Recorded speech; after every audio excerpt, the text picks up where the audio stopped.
Thank you so much for watching the first video, 20 Facts About Me Part 1. But now we're getting right into Part 2.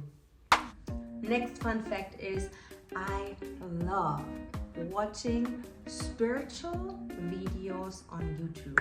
Like, you can catch me in the morning, when I'm getting ready or just like on the side. I love watching spiritual videos or just listening to them. There's something about spirituality that brings back my inner child and that magic that I saw within myself when I was a kid. And over time, we just forget about it and unlearn everything, because obviously we're getting programmed, we're going to school, people are like feeding us with information that brings us away from that inner child. And spirituality is just something very, very interesting to me, because if you tap into your own personal spirituality, and it is not religion, that's not what I'm talking about, but spirituality is detached from all religions, but it's just really focused on you, your higher self, your connection to God, the universe, whatever you believe in, and really just tapping into your own power and your own magic. So looking at spiritual videos really helped me a lot to get into that inner child again, but also expanding my mind for the things that are possible. By the way, one of my absolute favorite channels here on YouTube is Baba Jolie. I love watching her videos. She's combining spirituality, but also astrology and astronomy all in one. That's what I really like about her channel, and yeah, just check her out. Maybe you like it as well. Next fun fact, and a real fact, is the first 1 or 2 hours in the morning, I am not on my phone. I turn my phone off at night. I don't want no weird, what it is, the electricity and all the stuff that we're getting bombarded every single day. I don't want to have nothing around me when it comes to sleep. So the first 1 or 2 hours in the morning, I'm not dealing with the phone, because I realized when I wake up, I am not in a very stable and strong mind yet, because I am so strongly connected to my other world when I'm sleeping. So my spiritual state is very connected. The veil to my spiritual side is very thin, and when I wake up, I still feel like I am in my dream, or I am in that moment that I just came out of. It's like that vacation, but now all of a sudden you sit in an office and have to perform. So that's why I need a little bit time in the morning. And once I have my mind in the right place, if I set my intentions for the day, when I know what I want for the day, and also was saying my gratitude prayer for the things that I'm very grateful for, then I'm in a position to say, okay, let me tune in. Let me now deal with the real world out there. Let me deal with emails, messages, inquiries, bills, whatever it is, because then I am not in a situation where I'm still, I gotta deal with this, and then things can become overwhelming really fast. If you struggle with that, try it out. It has been a game changer in my life. Same with the night. I know that my mind absorbs a lot of things during the day, and especially before sleep, I try to remove everything that will hinder me from having a good night rest. If you at night start to deal with paying bills, or dealing with people that maybe annoy you, or that maybe saying things to you and you feel like you have to offend yourself, don't do this right before sleep. Do this when you awake and you know what you're saying, because this will be subconsciously in your head all night. You probably won't be easy falling asleep, and you might have even dreams about it. So try to take care of business during the day, but not so much just right before sleep. Can help a lot. Next fun fact is I love seafood, all kinds of seafood, from octopus, mussels, sea bass, everything that comes from the ocean. I am absolutely obsessed with. I could eat seafood every single day. I'm not such a huge meat person. I have some chicken and maybe some beef here and there, but most of the time, if I have the choice, I pick seafood over meat, always. A very interesting and super fun fact about me: when I was about 9 years old, I wanted to be a boy for good. I was like, in my head, I'm like, nah, fuck this girl stuff, like I don't want to deal with none of that. I'm a boy and I'm gonna dress like a boy, and I also have been dressing like all in black all of a sudden.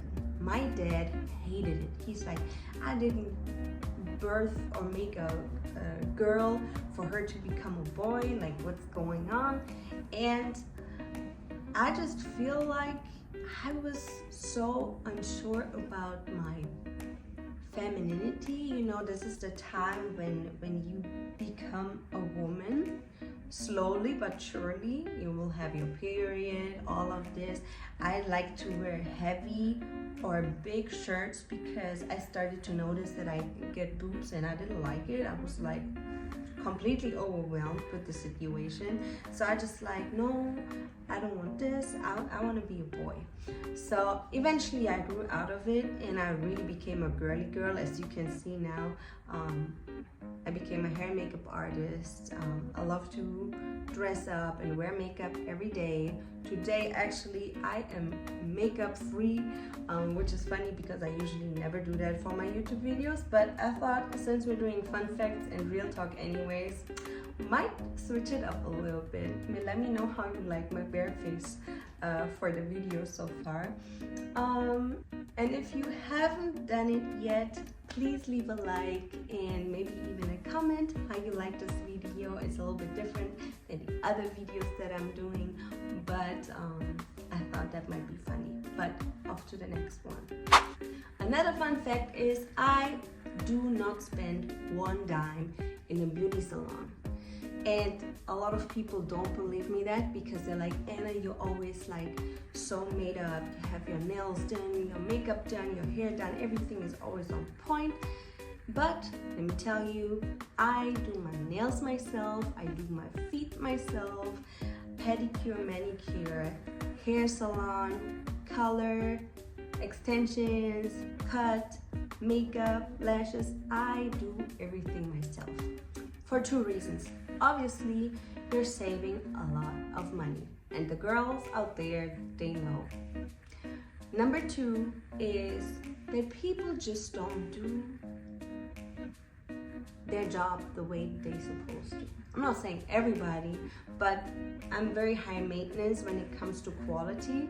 So if somebody doesn't perform how I would perform, and since I'm from the beauty field and I'm an expert, I have very high standards, I know, but I just like to have things done my way, and that is the reason why I do it myself. Next fun fact is I am absolutely obsessed with essential oils. I like oils that have a pure scent, that are made from pure ingredients like rose, sandalwood, coconut, everything that is rich, and not just the perfume sprays that you spray on and then after a while you don't smell anything anymore. And it got that far that I started to, maybe I should start thinking about making my own brand, because I'm mixing all the oils, the essential oils, in my body lotion. So whenever I put on my body lotion, I have that scent on me. And actually, a funny story was one time I had a mix from black coconut and something else, and I put that on and I was driving in an Uber. That's probably like 3 years ago. And this Uber driver, he was like, keep telling me, he's like, oh my God, You smell so good. I've never smelled anything like this. This is so weird right now, but I've never like smelled them. What you have on? I need to get this my girlfriend. I'm like, yeah, I don't have like a name for this because I made it myself. He's like, I've never had anybody sitting in my car smelling that good. I need to know how he mix these oils. So I like doing this, and if you like pure scents as well, definitely get yourself some essential oils and mix them with your body lotion. Make sure the body lotion doesn't have any scent already, because then it can become a little bit weird, but that is one of my absolute obsessions. Next one, when I was a kid, as I already told you, I love nature in all kinds. When I was a kid, I was bringing home animals from the woods, and that was frogs, the little ones, the big ones. I was bringing home like squirrels and porcupines and everything, like everything you can just imagine. And my dad always like was just having his hands on his head. He's like, not again.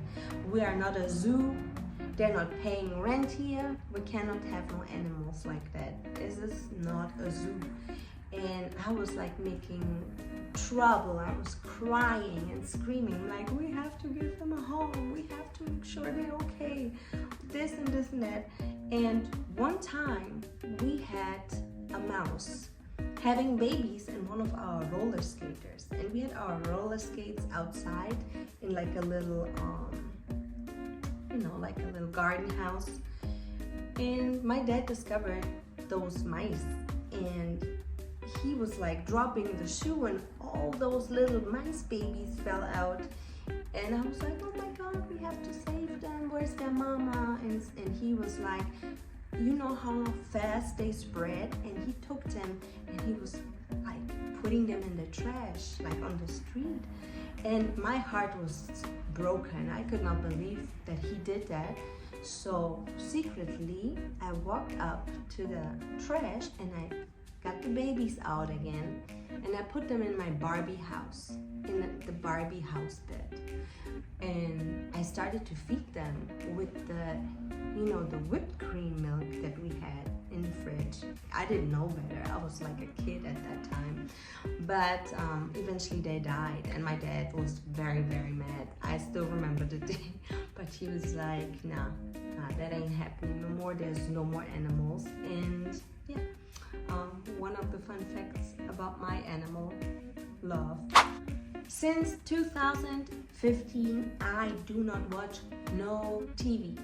I don't have any subscriptions on Netflix, Hulu, HBO, Call, like name them all. I do not watch no TV. And once I started to get in touch really with my spirituality and also with myself, and really discovering more about me and my mission and what I'm here for, I completely lost attraction to entertainment.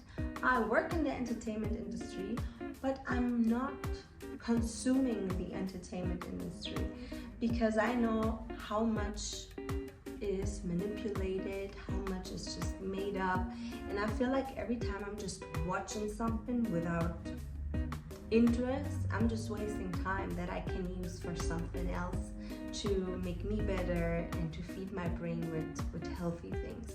So yeah, I haven't watched any TV in 2015. Of course, I sometimes go to the movies, but other than that, no TV for me. And another fun fact, I was a very chubby kid. And kids used to make fun of me in school because I was that chubby. It was about like when I was 8, 9, 10 years old. And by the way, this was also the time when I wanted to be a boy. I just was like, I wasn't even going to kids' birthdays no more. I just didn't like to be around because I always was getting bullied at because I was that big.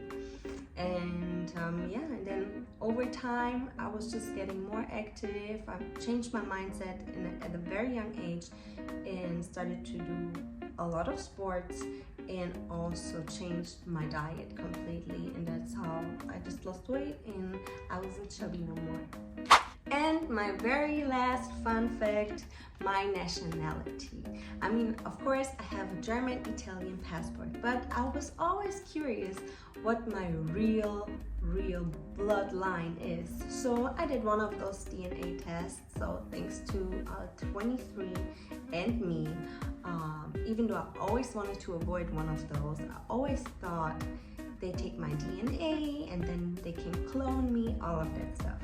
But when we had our big COVID situation happening, we did all the testings, so they had my spit anyway. So I was like, when they want to clone me, they already have my spit.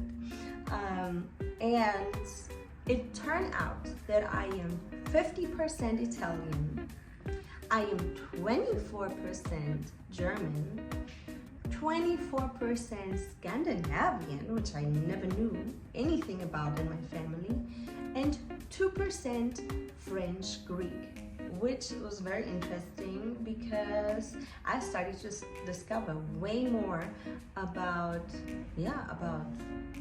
my family lineage.